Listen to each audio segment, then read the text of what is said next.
नमस्कार। 2 दिन पहले एक खबर वायरल हुई थी जिसमें राजू गमेती सहित रखियावाल सरपंच कान सिंह के ऊपर एक आरोप लगाया गया था शंकरलाल खींची के द्वारा कि उनसे क्रिप्टो करेंसी के जो ऑनलाइन जो रुपए होते हैं उसमें 1 करोड़ रुपए से ज्यादा की ठगी हुई है, जिसमें कहीं न कहीं रखियावाल सरपंच कान सिंह राव का भी नाम था। आज हम कान सिंह जी के पास आए हैं और उनसे पूछेंगे कि क्या मामला था। कान सिंह जी बताएं कि वो पूरा मामला क्या था। नमस्कार ओम जी। सबसे पहले मैं द मेवाड़ अपडेट का आपका इस चैनल के माध्यम से आपका स्वागत करना चाहता हूँ और आपका आभार व्यक्त करना चाहता हूँ कि आपने ये चिंता की इस विषय की और आप यहाँ तक आए। विषय ओम जी ये था कि ये जो क्रिप्टो करेंसी वाला जो विषय है, इस पर जो राजूलाल गमेती का जो आपने नाम बताया, राजूलाल गमेती यहाँ का ग्राम पंचायत का पूर्व वार्ड पंच है और ये वार्ड पंच रहते हुए पहले ई-मित्र चलाता था और ई-मित्र चलाते चलाते इसके कोई ऊपर कोई पैसा इसने पता नहीं कहाँ से लगवाया नहीं लगवाया, तो वो विषय उसको ही ध्यान होगा। लेकिन इसके बाद ई-मित्र बंद करने के बाद इसने उदयपुर में एक कंपनी ज्वाइन की थी। उस कंपनी का नाम मुझे ध्यान नहीं है, लेकिन उस कंपनी में ऐसे 50-60 लोगों का एक ग्रुप था और लोगों से पैसे इन्वेस्ट कराने का काम ये कर रहा है। जहाँ तक मेरी जानकारी में उससे मैंने पूछा, उसने ही बताया। तो ये साल भर पूर्व की बात है और अभी महीना 2 महीना पूर्व में कोई उदयपुर के कुछ लोग थे जिन्होंने पैसा इन्वेस्ट राजू के साथ में किया था और लगभग 1 करोड़ रुपए की राशि बताइए। देखिए उनकी ये मेरी जानकारी नहीं है, लेकिन कुछ ऋण माफिया भी है जो इसके साथ में मिले हुए हैं राजूलाल गमेती के साथ में, जिसमें आप नाम बताया था शंकरलाल खींची। तो शंकरलाल खींची भी इस राजूलाल के साथ में काम करता था। दोनों ने मिलकर काम किया है और दोनों ने मिलकर काम करने के बाद में कोई पैसा अगर कंपनी शंकरलाल खींची ने आपके ऊपर क्यों आरोप लगाया? शंकरलाल खींची ने मेरे ऊपर आरोप इसलिए लगाया कि भाई ये राजूलाल जो गमेती है, शंकरलाल खींची से कोई पैसा मांगता होगा, तो इस राजूलाल को यहाँ से उठाने की धमकी दी शंकरलाल खींची ने और इसकी पत्नी को धमकी दी। फिर इसकी राजूलाल ने मुझे दर्ज कराया जो आज नगर थाना में दर्ज कराया।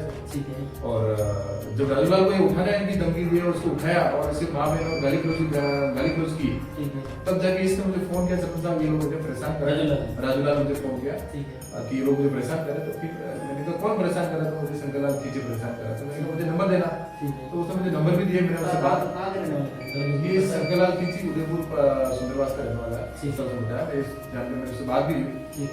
तो उसने कहा कि आप ऐसे चोर आदमी की मदद करते हो सरपंच साहब और ये चोर एक नंबर का मुझे। मैंने कहा चोर सौका की बात नहीं भैया, लेकिन मैं एक सरपंच हूँ, मैं ग्राम पंचायत का सरपंच हूँ, मुखिया होने के नाते, और मेरे गांव का नागरिक है, इसलिए मैं आपसे बात कर रहा हूँ।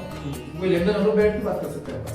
इस विषय को लेकर उसको थोड़ा कुछ 1-2 बातें मैंने उसको बोली, तो उसने बोला कि आप भी मिले हो साथ में और इसका चोर का सपोर्ट कर रहे हो आप, इसलिए आपका नाम लिखवाया गया। तो उसने फिर मैंने उससे बात की। फिर वो बोले कि मैंने आपका पैसे के लिए कोई नाम लिखाया नहीं है, आपने मुझे धमकी दी। हमने रिकॉर्डिंग सुनी है जिसमें वो कह रहा था कि आपको उस पेमेंट से कोई लेना देना नहीं है, पेमेंट तो राजू ने जो भी होता हुआ, आपने तो फोन किया इसलिए आपका नाम लिखवाया। हाँ, तो फोन करके ऐसा है, पिछली ये कि मेरा गांव का अगर नागरिक है तो अगर कोई डरा रहा धमका रहा है तो उसके साथ मारपीट करेगा, तो अपने सरपंच होने के नाते मेरा कर्तव्य बनता है कि मैं उसकी रक्षा करूं और उसको बचाव करने का प्रयास करूं। तो उसने शंकरलाल खींची ने ये भी कहा था कि आपने उसे डरा धमका दिया, भाजपा का युवा मोर्चा का जिला।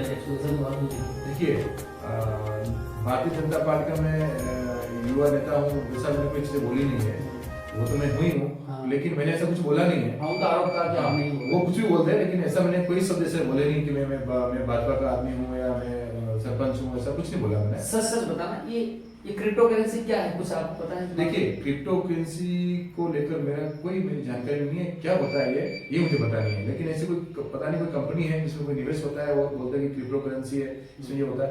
मेरी इस विषय को लेकर मुझे कोई जानकारी नहीं। मतलब आपने फोन किया था और फोन की बेस पे आपका नाम बस मैंने एक तरह से ये मान लो कि राजूलाल गमेती की मदद के लिए मैं सरपंच हूँ गांव का, तो मेरा कर्तव्य बनता है कि मैं आदमी का मदद करूँ। और मदद में मैंने उसको कुछ बोला भी होगा, तो भाई इसको डराओ धमकाओ मत, तेरा कोई बात करें तो मेरे पास आ जाना, यहाँ पर बैठ के बात करेंगे। तो उसको लेकर उसने मेरे खिलाफ रिपोर्ट भी करा दी और अखबार में दिला दिया। क्रिप्टो करेंसी ऑनलाइन जो रुपए है उसमें लोग कई फंस रहे हैं और ऐसे कई ऑनलाइन गेम, उसके लिए आपकी ओर से क्या कहना है? देखिए जी, मेरा ये कहना है कि क्रिप्टो करेंसी बहुत सारी कंपनियां, फर्जी कंपनियां अभी बाजार में चल रही है। तो मेरा लोगों से ये गुजारिश है कि आप ऑनलाइन पैसा कहीं भी आप इन्वेस्ट करें तो पूरी जानकारी के साथ आप पैसा इन्वेस्ट करें और अधूरी जानकारी के साथ पैसा इन्वेस्ट नहीं करें। ये मेरे साथ जनता से मेरा आग्रह निवेदन है। धन्यवाद। ये थे हमारे साथ कान सिंह जी राव। उन्होंने अपना पक्ष रखा है। उन्होंने कहा कि भाई उन्होंने सिर्फ फोन किया था शंकरलाल खिची को, क्योंकि राजूलाल प्रार्थी के इनके पास आया था, इनकी ग्राम पंचायत के इनके पास आया था, तो उन्होंने इस बेस पे फोन किया था। हमने जो रिकॉर्डिंग सुनी है उसमें भी कहेंगे शंकरलाल खिची ये कह रहा है कि सरपंच साहब आपने मुझे फोन किया और आप उसका फेवर कर रहे थे, क्योंकि वो उनकी ग्राम पंचायत का था, इसलिए मैंने आपका नाम लिखवाया।